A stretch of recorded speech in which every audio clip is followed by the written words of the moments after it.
இன்றைக்கி நம்ம பார்க்க போகிறது ஒரு சூப்பர் பர்ஃபெக்டான ரவா தோசை. இது பர்ஃபெக்ட்னா எவ்வளோ தூரத்துக்கு பர்ஃபெக்ட்னு காட்டுறேன் பாருங்கள்.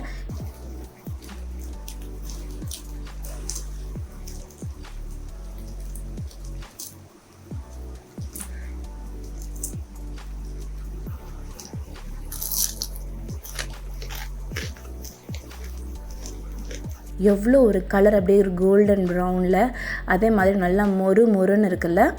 இதே மாதிரி தான் நான் சொல்கிற ரெசிபியை இன்றைக்கி நீங்கள் கரெக்டாக ஃபாலோ பண்ணிங்கன்னா நீங்களும் இதே மாதிரி வீட்டில் செய்யலாம். ஹாய் ஃப்ரெண்ட்ஸ், நான் உங்கள் ஜுபைதா ஜாக்ஸ் கிச்சன்லேருந்து. இது உங்களுக்கான சேனல் நமது மொழியில். ஃப்ரெண்ட்ஸ், இன்றைக்கி ஒரு சூப்பரான ரெசிபி தான் பார்க்க போகிறோம். அது எப்படி செய்யறதுன்னு வாங்க பார்த்துடலாம்.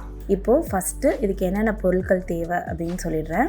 இதுக்கு வந்து பார்த்திங்கன்னா 1 கப்பு ரவை எடுத்துக்கணும். இப்போ இந்த 1 கப்பு ரவையை நான் ஒரு பவுலில் போட்டுக்கிறேன். அடுத்து நம்ம எந்த கப்பில் வந்து ரவை எடுத்துருக்கோமோ அதே கப்பில் தயிர், ரொம்ப புளிக்காத தயிரை பார்த்து எடுத்துக்கோங்க. சேர்த்துட்டு ரெண்டையுமே வந்து நல்லா கலந்து விட்டுடலாம். இப்போது இதை நல்லா கலந்துக்கிட்டாச்சு. இப்போ இது கலந்ததுக்கப்புறம் ஒரு 10 நிமிஷத்துக்கு மட்டும் ஊற வச்சு எடுத்துக்கோங்க. இப்போ பாருங்கள், ரவை நல்லா ஊறிடுச்சு. ரவை வந்து சைஸில் அப்படியே டபுள் ஆகிடுச்சு. நம்ம போட்ட தயிர் எல்லாத்தையும் நல்லா உள்ளே இழுத்துக்குச்சு. அவ்வளோதான். இப்போது ரவை வந்து நல்லா ஊறி ரெடியாக இருக்குது. அடுத்ததில் 1 கப் ரவைக்கு 3/4 கப் அரிசி மாவு, அதுக்கப்புறம் 1/2 கப் வந்து கோதுமை மாவு இல்லாட்டினா மைதா மாவு சேர்த்துக்கலாம். நான் இன்றைக்கி வந்து மைதா மாவு தான் சேர்க்குறேன். மைதா மாவு வேணாம்னு நினைக்கிறவங்க கோதுமை மாவு சேர்த்துக்கோங்க. இப்போ இது எல்லாத்தையுமே சேர்த்துட்டு நல்லா நம்ம தண்ணி ஊற்றி கட்டிகள் இல்லாமல் கலந்து எடுத்துக்கலாம். இப்போ இது நல்லா வந்து பார்த்திங்கன்னா கட்டிகள் எதுவுமே இல்லை, நல்லா கலந்து எடுத்துக்கிட்டாச்சு. அடுத்ததில் நம்ம ஒரு வெங்காயம் நல்லா பொடுசாக கட் பண்ணதை சேர்த்துடலாம். அதுக்கப்புறம் கருவேப்பிலை கையிலேயே சும்மா 1க்கு 2 கிள்ளி வச்சுருக்கேன் அது. அப்புறம் கொஞ்சமாக கொத்தமல்லி நல்லா பொடுசாக நறுக்குனது, ஒரு பச்சை மிளகா அதையும் நல்லா மெல்லிசாக கட் பண்ணி வச்சுருக்கேன் அது சேர்த்தாச்சு. அடுத்து 1/2 ஸ்பூன் சீரகம், அதுக்கப்புறம் ஒரு 1/2 ஸ்பூன் மிளகு, இது எல்லாத்தையும் சேர்த்து நல்லா வந்து கலந்துடலாம். தண்ணி நல்லா நிறைய ஊற்றிக்கோங்க.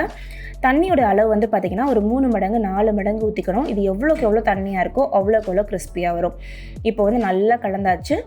ஒரு 5 மினிட்ஸ் இதை திரும்ப ஊற வச்சிடலாம். இப்போ ஊறிடுச்சு அப்படின்னு பார்த்தீங்கன்னா நல்லா ஊறிடுச்சு. இன்னும் கொஞ்சம் நல்லா திக்காக இருக்கும். இப்போ இதை நம்ம திரும்பவும் கொஞ்சமாக தண்ணி ஊற்றி கலந்து எடுத்துக்கலாம். இதுதான் வந்து பதம் பாருங்கள். நல்லா வந்து ஒரு வாட்டரி கன்சிஸ்டன்சியில் இருக்கணும். அதாவது நல்ல ஒரு தண்ணியாக தான் இருக்கணும் இதோட மாவு. அப்போ தான் வந்து நம்மளுக்கு மொறுன்னு வரும். இல்லாட்டினா வந்து ஒரு மாதிரி சாஃப்டாக சவச்சவன்னு ஆக ஆரம்பிச்சிடும். சுவைக்கேற்ப உப்பு. இப்போ அவ்வளோதான் ஃப்ரெண்ட்ஸ், ரவை தோசையோட மாவு ரெடி ஆகிடுச்சு. இப்போ நம்ம வந்து ரவை தோசை ஊற்றிடலாம் வாங்க.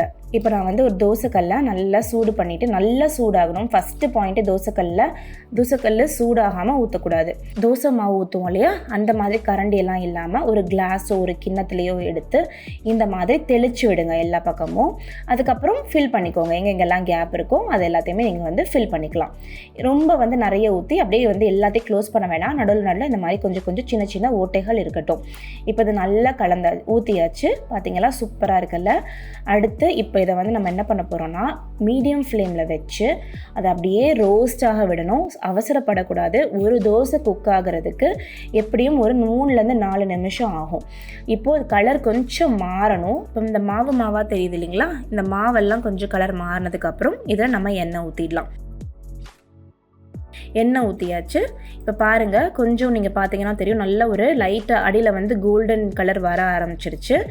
இப்போது ஒரு சில, அதாவது இப்போ பார்த்தீங்கன்னா நடுவில் மட்டும் சீக்கிரமாக வந்து உங்களுக்கு ரோஸ்ட் ஆக ஆரம்பிச்சிடும். சைட்லலாம் வந்து ரோஸ்ட் ஆகாது. இதே நம்ம ரெஸ்டாரண்ட்லாம் ஹோட்டலெல்லாம் பார்த்தீங்கன்னா அவங்களுடைய அந்த ஸ்டவ்வுடைய அளவே ரொம்ப பெருசாக இருக்கும். அப்போ எல்லா பக்கமும் ஈவனாக குக் ஆகும். பட் நம்ம வீட்டில் அந்த மாதிரி ஆகலை அப்படின்னா நீங்கள் வந்து பேனை கொஞ்சம் லைட்டாக நகட்டி அந்த கார்னர்ஸ்லலாம் வச்சு எல்லாத்தையும் நல்லா ரோஸ்ட் பண்ணி எடுத்துக்கோங்க. எங்கே உங்களுக்கு வேகலைன்னு தோணுதோ அந்த இடத்த ரோஸ்ட் பண்ணி எடுத்துக்கோங்க. இப்போ நம்ம நல்லா ரோஸ்ட் ஆகிடுச்சு. இப்போ அப்படியே நம்ம வந்து ஒரு பிளேட்டுக்கு மாற்றிடலாம். இதை திருப்பி போடணும் அப்படின்றது தேவையில்லை. திருப்பி போடணும்னு நினச்சிங்கன்னா நீங்கள் திருப்பி போட்டுக்கலாம். ஆனால் இது இப்படியே வந்து நல்ல மொறுன்னு இருக்கும். உங்களுக்கு பார்த்தாலே தெரியும், அவ்வளோ ஒரு டேஸ்ட்டான ரவா தோசை ரெடி ஆகிடுச்சு. ஸோ இந்த ரெசிபியை நான் சொன்ன மெஷர்மெண்ட் படி கரெக்டாக ஃபாலோ பண்ணி, நான் சொன்ன ஸ்டெப்ஸ் படி கரெக்டாக ஃபாலோ பண்ணுங்கள். உங்களுக்கும் ஒரு பர்ஃபெக்டான ரவா தோசை வரும்.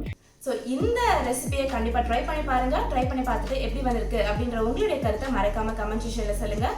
இந்த வீடியோ பிடிச்சிருந்தது அப்படின்னா மறக்காமல் அந்த லைக் பட்டனை கிளிக் பண்ணிவிடுங்க. நம்ம சேனல் நீங்கள் இது வரைக்கும் சப்ஸ்கிரைப் பண்ணலைன்னா மறக்காமல் சப்ஸ்கிரைப் பண்ணிக்கோங்க. பக்கத்தில் இருக்க பெல் பட்டனையும் மறக்காமல் கிளிக் பண்ணிக்கோங்க. நீங்கள் நம்ம ஜாக்ஸ் கிச்சனை இன்ஸ்டாகிராம், ஃபேஸ்புக், அதுக்கப்புறம் ட்விட்டரில் ஃபாலோ பண்ணலாம். ஸோ தட் நான் எங்கெங்கெல்லாம் போகிறேன் அப்படின்ற இம்மீடியட்டான அப்டேட்ஸ் வந்து உங்களுக்கு கிடச்சிக்கிட்டே இருக்கும். நான் உங்களை ஒரு வேறு வீடியோவில் சந்திக்கிறேன். அது வரைக்கும் பாய் பாய்.